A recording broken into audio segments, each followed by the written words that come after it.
neither kings nor queens nor royalty, the 28th on France. Right guys, what you're looking at is a couple of cookers.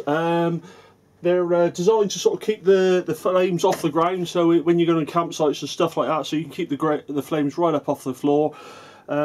These are what these are designed for. So the one here is made by Summit, retails for about 20 quid, but I've got it in a sale price for £9.99, so just under 10 quid UK. It weighs about 1.8 kilos. When it's folded, it's sort of 31 by 20 centimetres, so 31 by 20 centimetres, and about 4.5 up in the depth there, okay?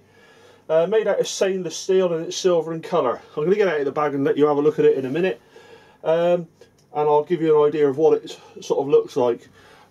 This one is made by Outwell, and it's the Carnarvon Grill and Fire Pit. I'll put the links down below.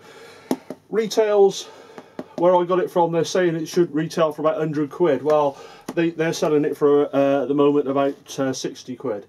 So that folds up, stainless steel grill, adjustable grilling height, and weighs about 7 kilos. So both of these, you really, well, I suppose you get away with carrying that, but you wouldn't really want to. They're both sort of vehicle mounted. That one probably ain't, but then these are both brand new, and I haven't had them outside yet, so I'm not sure whether I'd take either of them yet.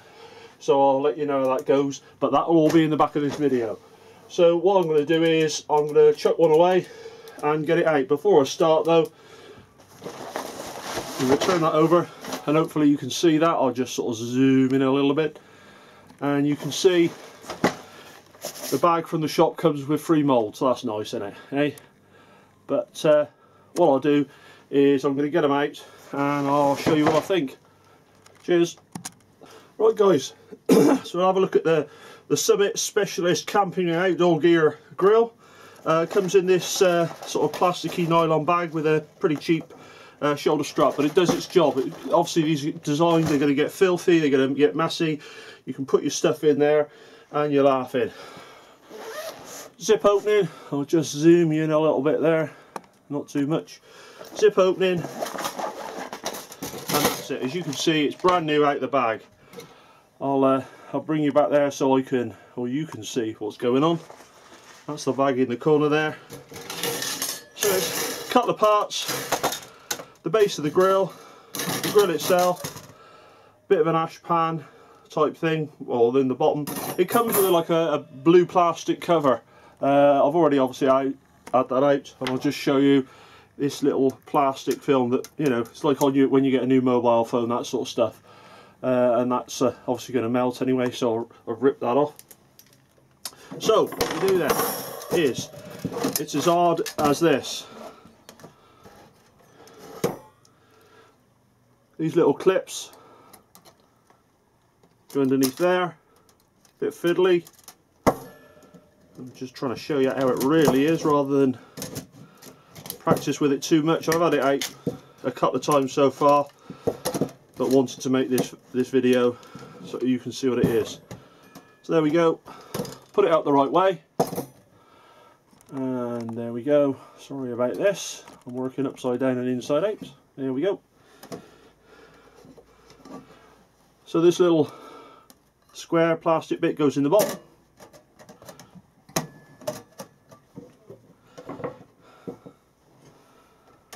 That bit goes in there, and then the bit that is stainless steel grill, goes in the top. Now, obviously you put your fire, your grill, your briquettes, whatever you want to cook, charcoal in the bottom there, and then allow that to burn down, and then you cook on the top here. As you'll see, obviously it's reflected in the price, but it's quite cheap outside. It'd be interesting to see how that sort of stands up to heat, which I will do. It'll be part of this video, but funnily enough I'm going to do that outside. So there we go. So that's that one, that's the Summit. Fold it up. It is so easy. And then like that. Goes in the bag, little fiddly bit, and you're ready to go. So next time you see that, I'll have it out in the field and we'll put a fire in it, and it'll just save me having to set it up and show you that in the field depending on what the weather's like and all the rest of it. But there's no point in just seeing something in a bag inside.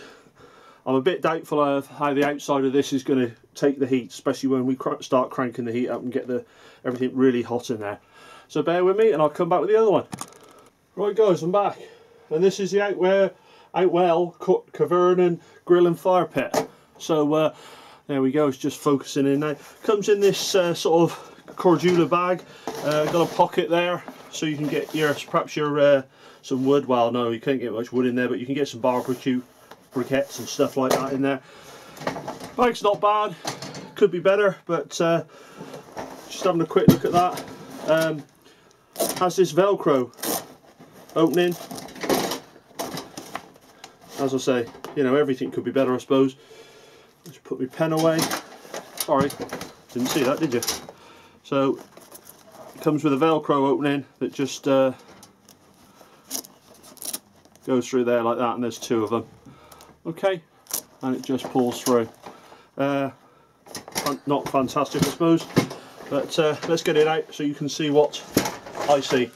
Right, first of all, it must be complicated because it comes with a set of instructions. Okay, so I've had a look at those, of course, and then first thing out is the base. So I'll just zoom you in on the base. There you go, so you can see that. 4 of these little legs, all spring loaded, so they lock the thing down at the bottom. Okay, so you've got 4 of those. Seem quite well made, nice and robust, all pop riveted through. Oh look, there you go, can you read that? Made in China. That's a disappointment, but there we go. Don't know what I would expect, but then I was after the Snow Peak version of this, and I believe Snow Peaks are made in Japan, and they were retailing between 150 and 170 quid. I've noticed they've come down a little bit recently, but this was 60 quid. You try justifying that.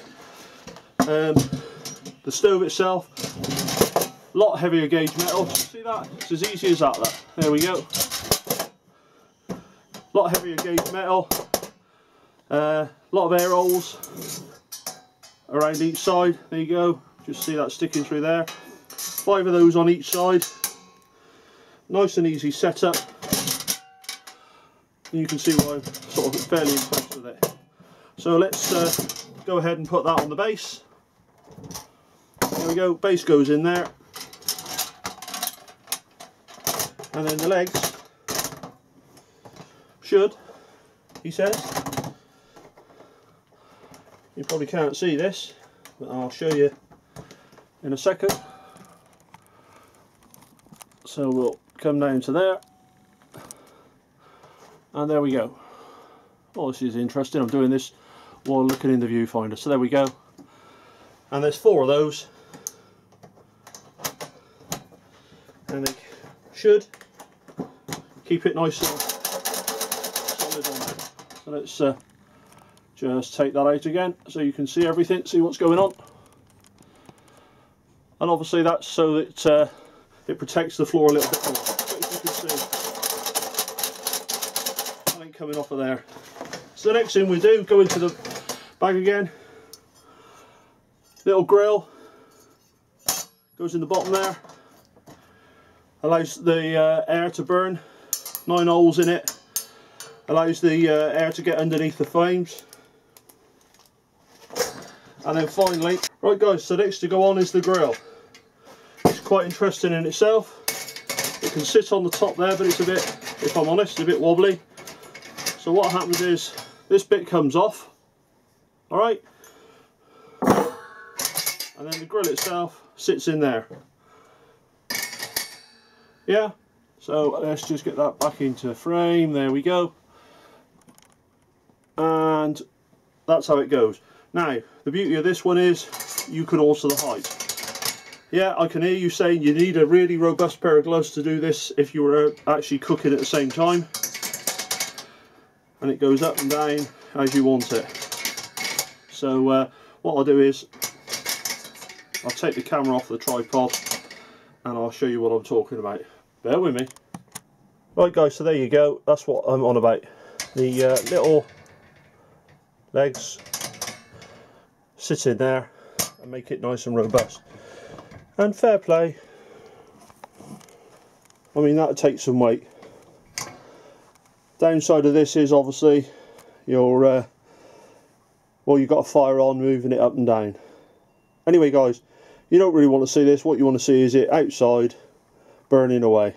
So I'll do a little bit of editing and I'm out soon, so I'll show you it in use. Cheers. Yeah, so there we go, being used as a bit of a barbecue.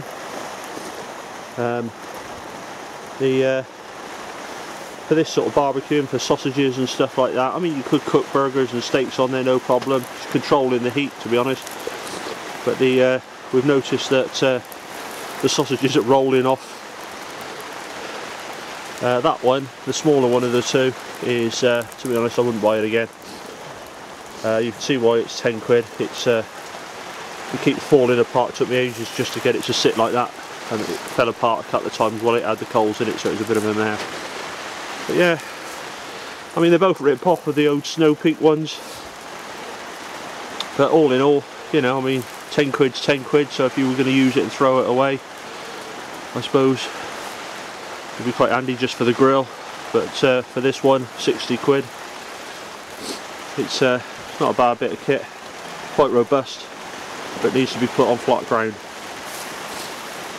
So anyway, we're going to have some nice sausage, onion, hot dogs, and hope you're enjoying the weather better than we are. Although we are warm, we are dry, and we are fed, and we definitely are watered. Definitely are watered, yeah. Cheers guys. Right guys, finished product. 10 burnt sausages, but we're going to eat them anyway. We've discovered that talking and drinking beer and cooking doesn't necessarily go together. But yeah, anyway, that's lunch. Some nice hot dogs, and the maths worked out quite well. And there we go. Right, I'm going to stop talking now and start eating, and hopefully my mate will give me another beer because I've just finished mine. Oh, he certainly will. Good on you. Cheers then. Bye.